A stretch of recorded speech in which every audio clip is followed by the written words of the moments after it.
tempat tinggal. Nah, terus ada kebutuhan kasih sayang dan rasa diterima. Ada kebutuhan kekuasaan atau dia merasa memiliki pengakuan dia itu mampu dalam segala hal yang tertentu. Terus ada kebebasan, ada kesenangan. Anak yang berbuat salah itu tidak sepenuhnya salah. Mungkin ada salah satu dari kebutuhan dasarnya yang belum terpenuhi. Contohnya, ketika kita mengajar di kelas, ada anak-anak yang jahil dengan temannya. Ada anak yang misalnya dia itu jahil konconi, usil, terus dia itu melempar-lempar barang milik temannya, dan itu dia itu merasa senang melakukan itu. Berarti alasan dia melakukan kesenangan tersebut karena ada kebutuhannya yang belum terpenuhi, yaitu kasih sayang dan rasa diterima. Karena dia ingin mencari perhatian guru. Nah, ada lagi kebutuhan tentang kebebasan. Ketika kita memberikan tugas anak, misalnya dia tidak mau melaksanakan tugas tersebut, misalnya mewarnai atau membentuk atau menulis, dia merasa bosan. Nah, dia ingin melakukan sesuai hatinya. Nah, itu termasuk pelanggaran, tapi karena ada kebutuhan dasarnya yang belum dipenuhi, yaitu kebebasan. Jadi pentingnya guru untuk mengamati sikap murid adalah di sini. Saya ingin perwakilan dari guru maju. Mungkin saya bisa minta Bu Suryani untuk maju ke depan. Halo Bu Suryani. Ya, Bu Suryani silakan maju untuk menyampaikan budaya positif apa yang telah berjalan di lembaganya dan mungkin menjadi motivasi intrinsik bagi siswa-siswanya. Assalamualaikum warahmatullahi wabarakatuh. Dan saya untuk memberi tahu atau menceritakan budaya positif di sekolah saya. Karena saya itu sebagai kepala sekolah, itu yang pertama kita usahakan budaya positif untuk guru dulu. Biasanya untuk budaya positif kami yaitu kita melaksanakan kongel di sekolah, kita melaksanakan kongel atau komunitas belajar. Itu sudah dilaksanakan setiap 1 minggu 1 hari, yaitu pas hari Sabtu. Itu sudah disepakati seperti itu. Tapi tidak untuk membuat kompetisi sudah ditetapkan oleh gubernur itu. Untuk itu tadi untuk gurunya ya. Sekarang untuk anak sendiri kita itu ada namanya umpamanya kan sekolah kita itu biasanya untuk disiplin positif itu aslinya biasanya konten kayak jangan membuang sampah sembarangan, itu mesti takut dari sebagai kan itu. Tapi itu kita bangun tidak hanya membuang sampah ketika guru itu bicara, membuang sampah lagi makan itu boten. Tapi disiplin positif di sini ada melihat sampah langsung tanpa dia itu dikatain ini dibuang, itu langsung dibuang. Itu sudah mempunyai disiplin positif. Nah, itu cara kita untuk menanamkan seperti itu, maka kita membuat keyakinan kelas.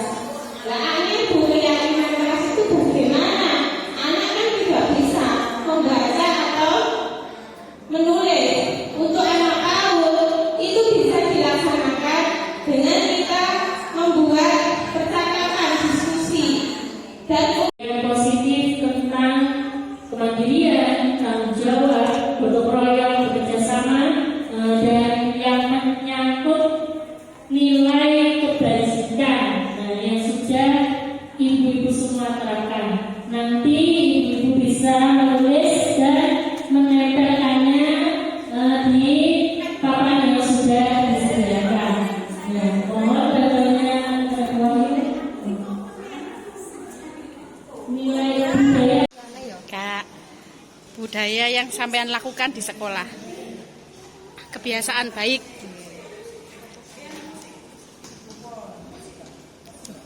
Mbak Indah kok gak sudah mulai?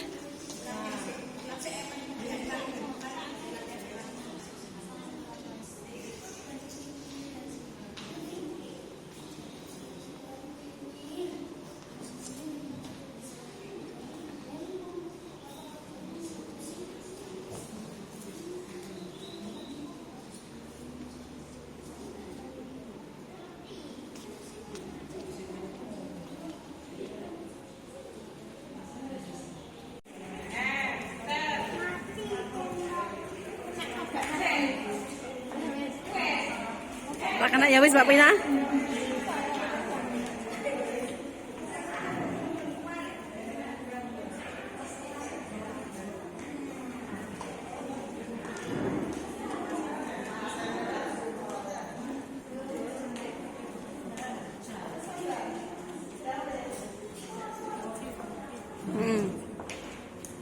Bu Suryani kan maju.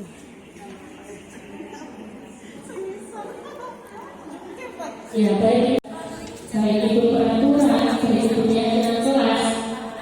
Tindakan apa yang biasanya ibu berikan kepada anak? Apakah hukuman? Apakah konsekuensi? Nah, hukuman dan konsekuensi ini menurut ibu-ibu sama atau berbeda? Ya, ada yang bisa menjawab? Hukuman dan konsekuensi sama atau berbeda? Sebelum kita mengarah ke diskusi, ada yang bisa mewakili menjawab? Bagaimana? Hukuman dan konsekuensi ini apakah sama atau berbeda? Sama? Siapa yang setuju sama hukuman dan konsekuensi? Bisa tangan. Yang setuju sama hukuman dan konsekuensi? Yang setuju berbeda? Yang berbeda? Ya. Lanjut, Mbak Wati. Nah, hukuman. Hukuman ini bersifat tidak terencana atau tiba-tiba. Anak atau murid tidak tahu apa yang akan terjadi dan tidak dilibatkan. Dan hukuman ini bersifat satu arah dari pihak guru yang memberikan. Jadi hukuman itu hanya bisa diberikan oleh pihak tertentu atau satu arah. Misal kita membuat peraturan atau keyakinan tentang membuang sampah pada tempatnya. Nah, ada anak yang melanggar, anak tidak mau membuang sampah pada tempatnya. Ibu guru mengerti, langsung anak itu diberikan sebuah hukuman, disuruh berlari mengelilingi lapangan. Nah, itu hukuman. Karena apa? Tidak ada kesepakatan dari awal. Murid itu tidak mengetahui kalau dia akan dihukum seperti itu. Tidak akan mengetahui kalau murid itu akan dihukum mengelilingi lapangan atau yang lebih parah lagi membersihkan WC atau membersihkan halaman sekolah. Itu karena kehendak gurunya, bukan kehendak pihak yang lain. Jadi bersifat satu arah atau tiba-tiba itu yang dari gurunya.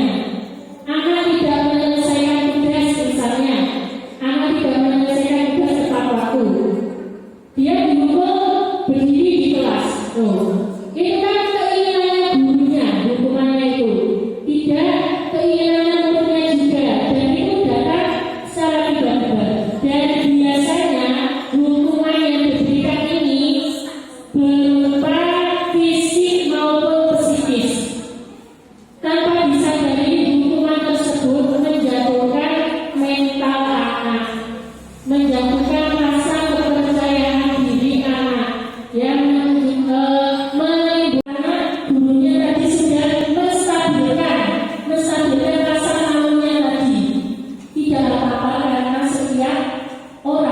punya salah, punya kekeliruan, pernah berbuat salah, tapi itu tidak apa-apa. Bagaimana nanti kamu memperbaikinya? Nah, itu nanti anak bisa apa? Memunculkan rasa tanggung jawabnya dan rasa ingin memperbaiki kesalahannya. Itu yang dinamakan restitusi. Jadi tidak menjatuhkan mental anak, terus tidak menyakiti fisik anak. Selanjutnya Bu. Nah, ini contoh seperti membersihkan WC karena memaksakan pensil teman. Ini merupakan hukuman atau konsekuensi Bu. Hukuman. Hukuman, ya kita cek jawabannya bawahnya. Iya betul. Karena apa? Kenapa kok dikatakan hukuman Bu? Satu arah. Karena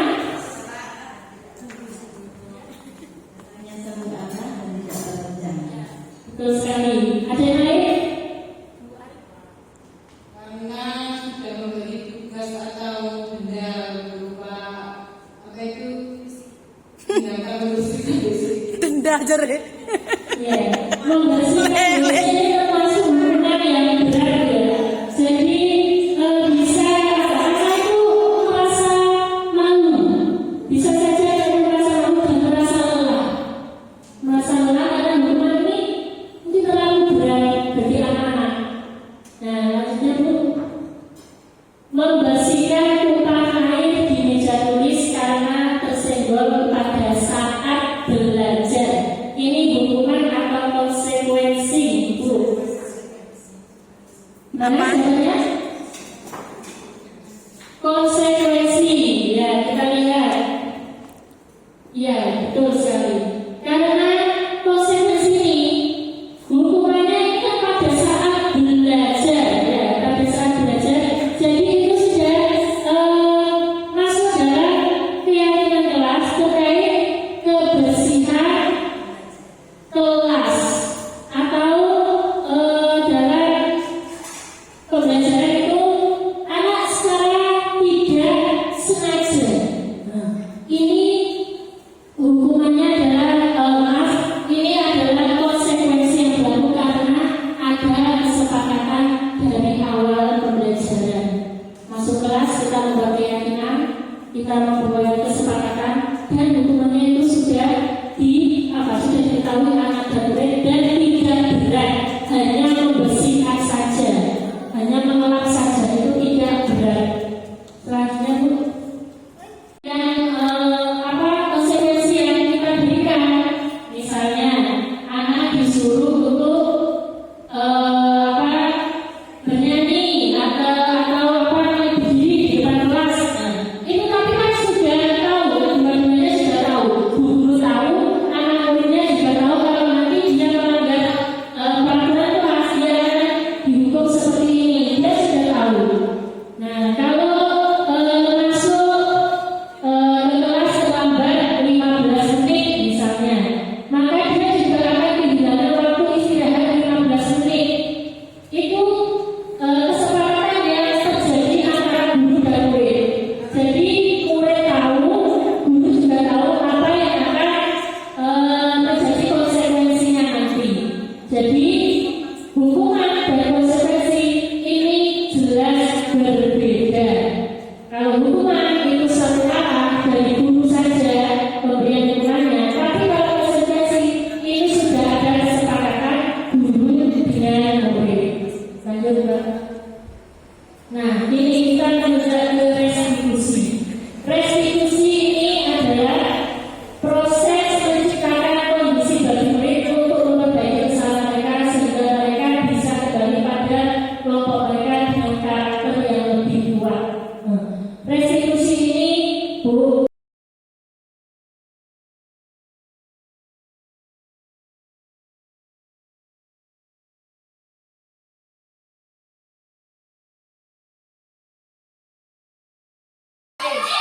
angka pas sampai depan. Anak-anak semua sudah tahu nggih kalau di kelas itu harus apa? Harus jaga kesehatan. Terus konsentrasi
ya kakak? Dihukum. Dihukumnya apa ya? Pakai apa dihukumnya ini? Disuruh apa? Oh, nggak mau disuruh sakit nanti.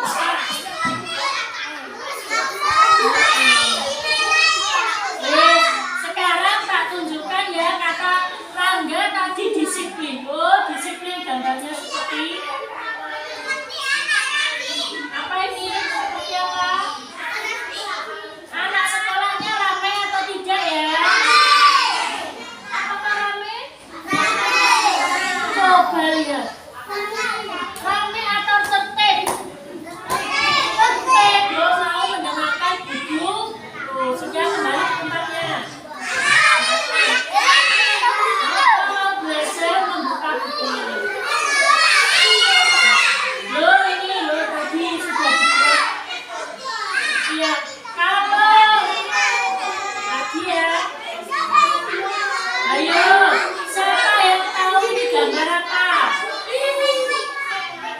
Ayo, siapa yang tahu gambar apa ini? Yang atas, yang atas. Sopan santun, 100 SD. Jangan berisik. Ayo, siapa yang berisik ini? Dilarang berisik.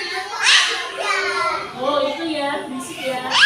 Berarti nanti mau dikasih apa kalau berisik nanti?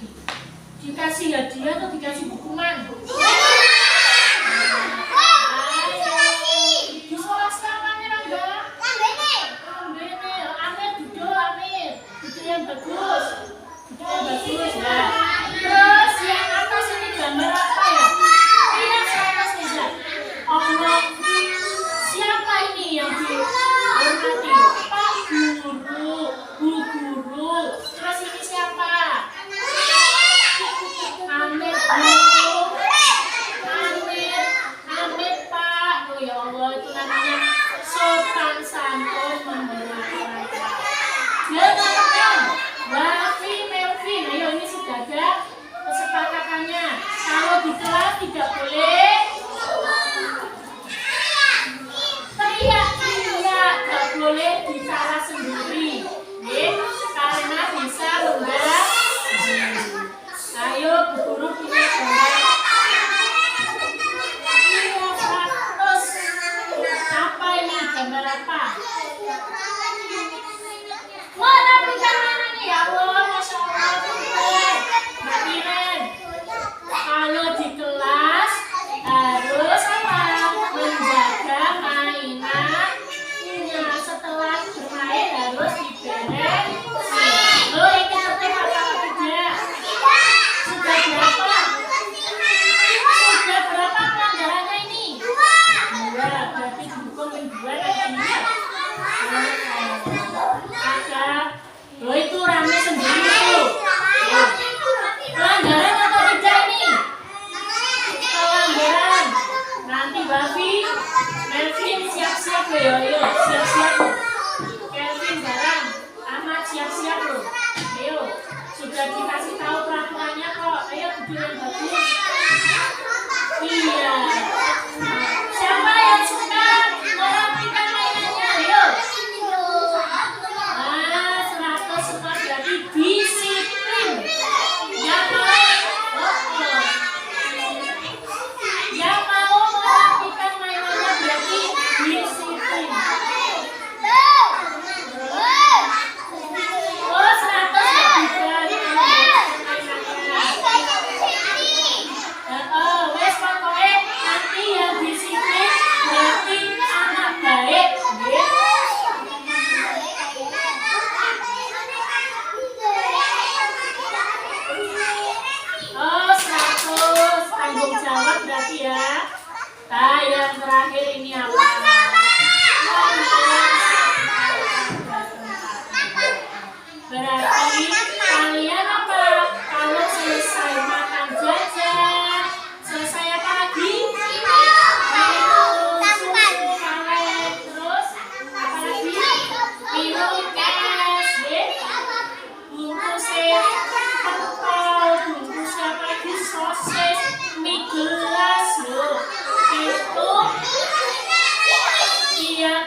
Kalau nggak mau disiplin diapakan berarti dihukum. Hukumnya enaknya apa ya? Dihukum apa ya?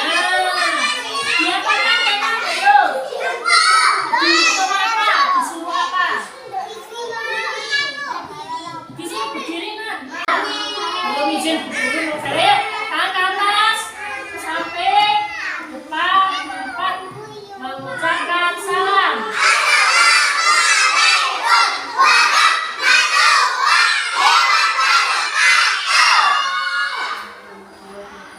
Ya, ayo tadi apa? Sopan santun.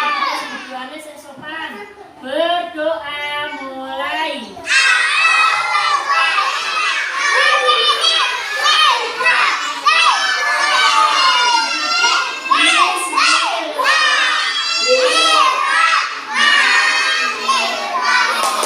Disuting di sampean.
Surat Al-Qadar.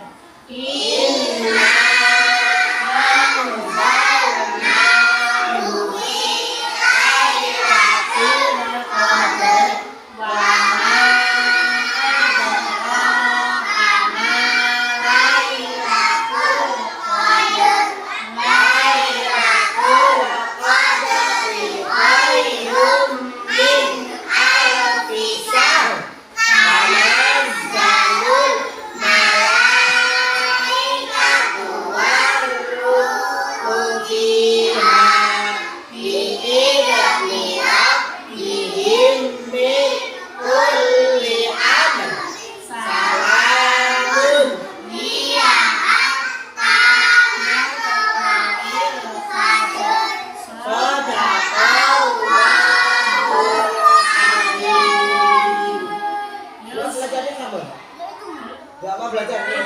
Doa mau belajar. Ayo Mas Haki.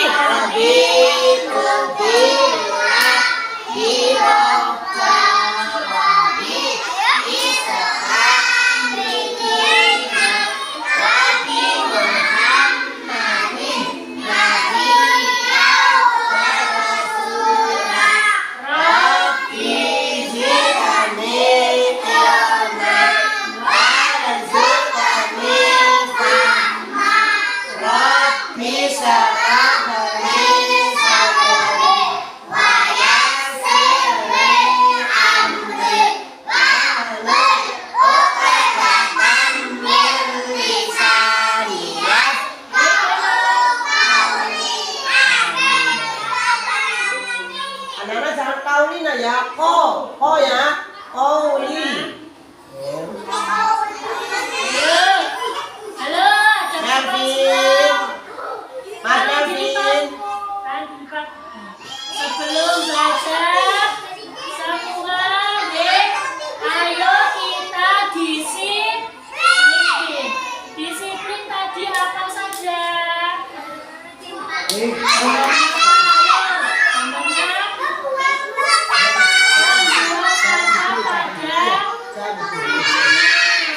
Bisa melakukan. Terus apa lagi? Nah, 100 terus apa lagi? Membereskan mainan di tempat. Nah,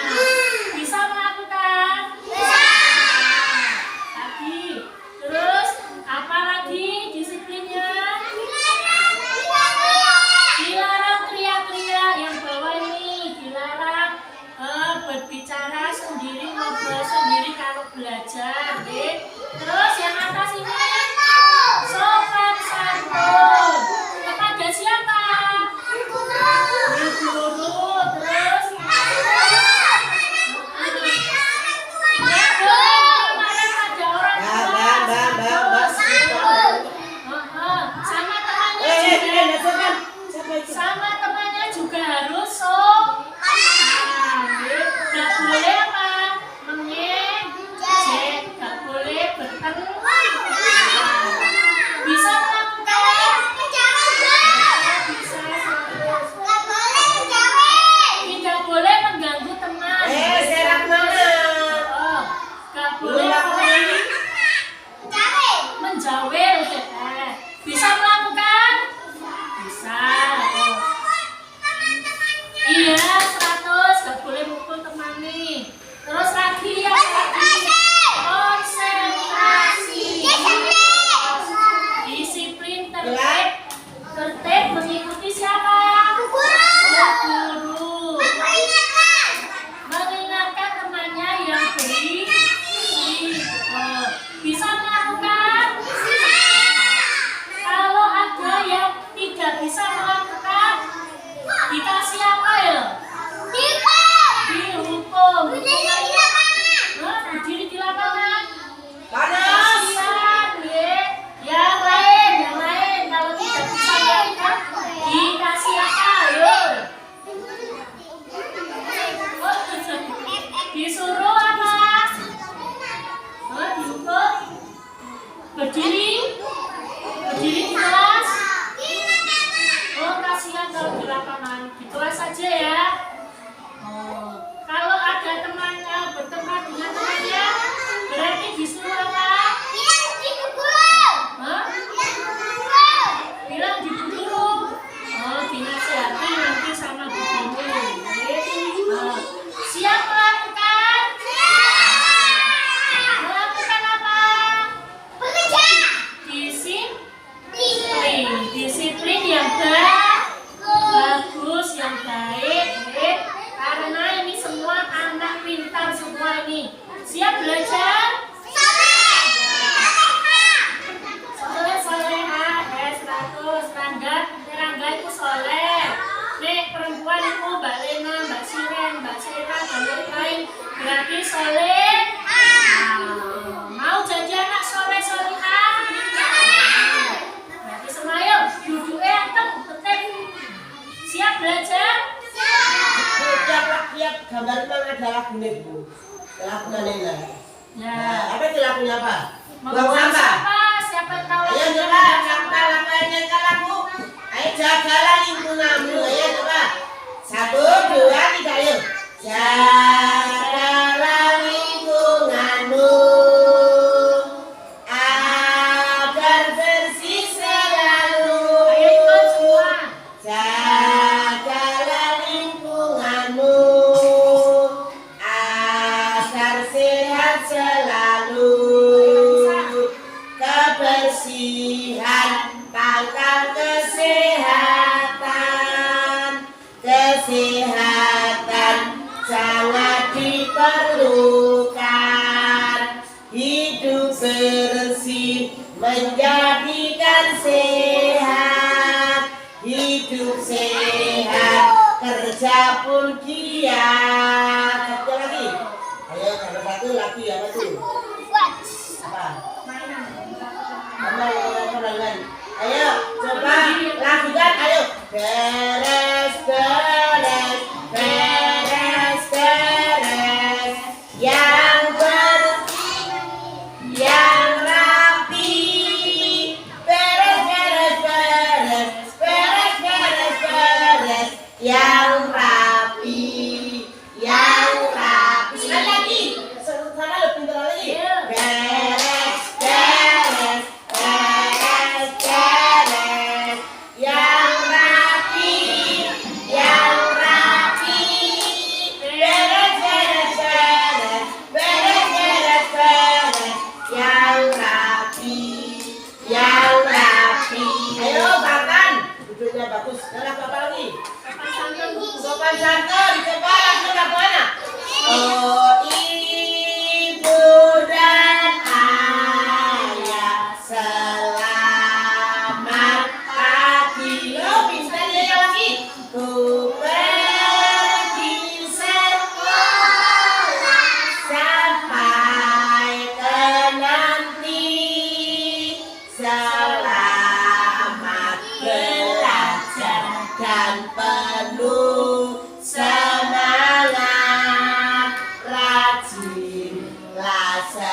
jangan berisik, gak boleh. Kalau di sekolah gak boleh berisik saja. Nah, gimana lagunya? Ada yang tahu? Ayo lagunya bagaimana? Mulutmu yang mungil jagalah. Ayo tepuk sambil tepuk ayo. Jangan sampai bicara di kelas, karena Allah Ta'ala melihat segalanya. Mulutmu yang mungil jagalah.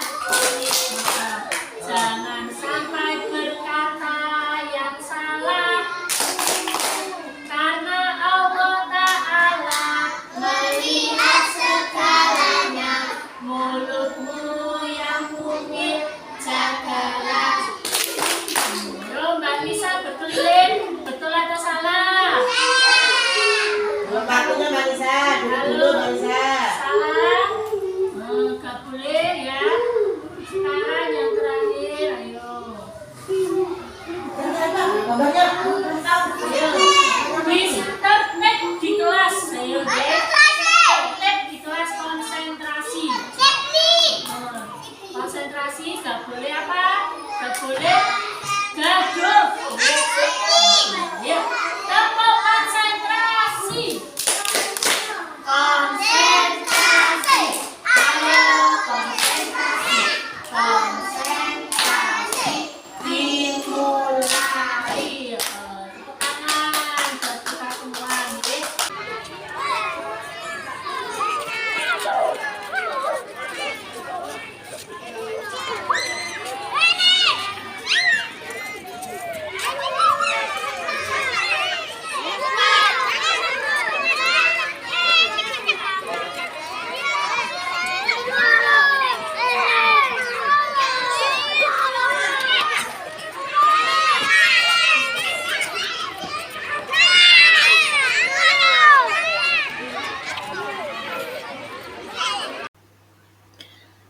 Kasus yang kedua yang terjadi di lembaga saya yaitu ketika pelajaran, Ardan dan Kenzi tidak mau mengikuti pelajaran di kelas karena asyik bertingkah sendiri dan mengganggu teman di sekelilingnya. Ardan dan Kenzi sama sekali tidak memperhatikan Bu Guru. Adapun tahapan segitiga restitusi yang saya lakukan adalah sebagai berikut. Ardan katanya di kelas itu rame sendiri. Iya betul. Terus ditanya Bu Guru, kalau apa namanya itu salah apa tidak kalau gitu. Kalau ada Bu Gurunya mengajak, terus Mas Ardan bermain sendiri, terus rame sendiri, nggak mau mendengarkan Bu Guru itu salah atau betul? Loh? Salah atau betul? Salah. Tapi nggak apa-apa, ya. Semua itu bermasalah. Bu Guru ada masalah, ya. Kalau Bu Guru belajar itu juga bermasalah, ya. Tapi kalau salah itu harus diperbaiki. Tapi Mas Ardan kalau di kelas itu tahu kalau di kelas tidak boleh apa? Gak boleh jajan, gak boleh main HP, ya gak boleh di kelas. Terus iya gak boleh main-main. Terus iya, terus berarti Mas Ardan sudah mengerti. Terus berarti Mas Ardan kalau di kelas besok harus apa? Harus ikut undang. Iya, besok kalau jempol sekolahnya bisa foto dengan apa? Hari Minggu, hari Minggu. Oke, ayo duduk sebentar. Jadi Mas Ardan besok sekolahnya harus bagaimana? Harus apa? Harus ikut buku, tidak boleh main-main, tidak boleh, harus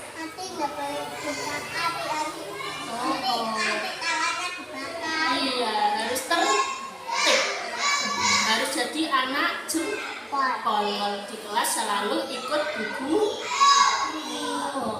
Nggih. Nggak boleh pegang karena nanti dapat itu bisa tutup ya. Iya, karena anak nakal itu seperti hari mau melakukannya, Mas Arjan mau. Terus dulu kalau mau, berarti besok harus ikut bunda. Belajarnya yang bagus. Mas Kenzi juga mau ya. Kalau belajarnya harus baik. Besok dilakukan. Iya, dilakukan. Terus dulu kalau mau, mau jadi anak baik. Dalam kasus yang terjadi di lembaga saya, yaitu kasus yang pertama dari Melvin dan Rafa yang menginjak kaki Kenan karena berebut mainan sehingga menyebabkan Kenan menangis dan mengadu kepada Bu Guru. Adapun tahapan segitiga restitusi yang saya lakukan adalah sebagai berikut. Tadi Kenan menangis ya. Menangis kenapa? Cepet gimana? Terus kenapa lagi? Kena besinya. Terus katanya Melvin sama Rafa kenapa? Pancing mainannya itu habis itu aku kamu ini keinjak. Mau keinjak. Keinjak siapa? Melvin. Berarti Pancing. terus berarti itu sengaja atau tidak disengaja? Tidak disengaja. Berarti Rafa sama Melvin salah atau tidak? Salahnya kenapa? Nyepet. Yang nyepet itu Rafa sama Melvin. Iya, Melvin ya. Rafa sama Melvin. Kenapa kok gitu? Ini ikut sena, ikut segi. Melvin pengen gol.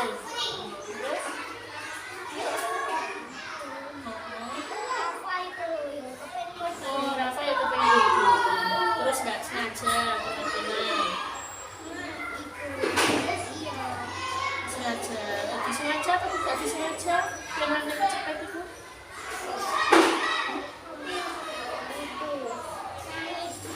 Oh, nangis dulu. Cepetnya sakit. Jadi, kalau di mainan itu nggak boleh apa? Bermainnya yang baik.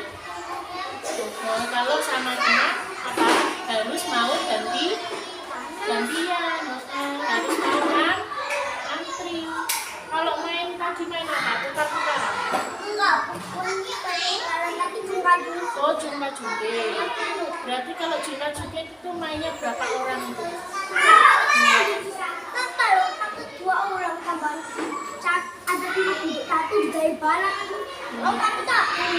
Berarti bisa 4 ya? Ini 2, ini 2. Bisa ya.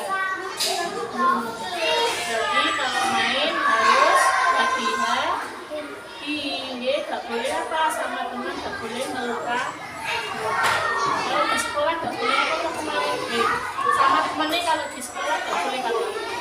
Gak boleh bertengkar. Gak boleh apa lagi.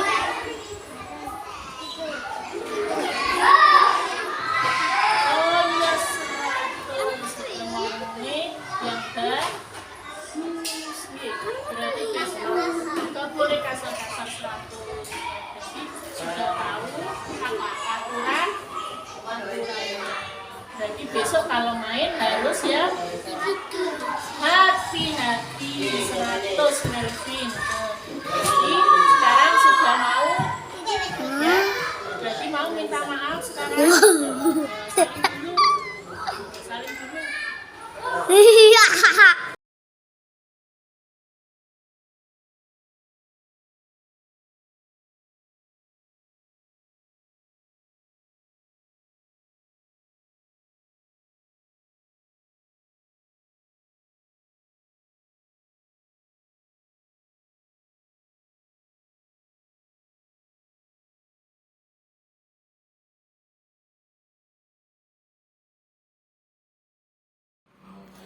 Assalamualaikum warahmatullahi wabarakatuh. Nama saya Mustika Indah. Saya akan menjawab pertanyaan dari Ibu Rafika. Bagaimana perasaan setelah mengikuti kegiatan diseminasi positif? Perasaannya ya, perasaan senang dan sangat terinspirasi dengan materi yang sudah disampaikan oleh Ibu Rafika. Di situ saya itu dapat pengalaman dan bisa mempraktekkan bagaimana sih cara menerapkan budaya positif itu di sekolah, seperti itu.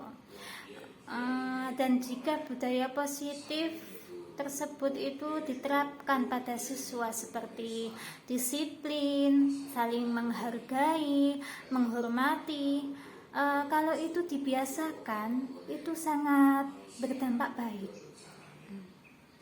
Demikian, wassalamualaikum warahmatullahi wabarakatuh.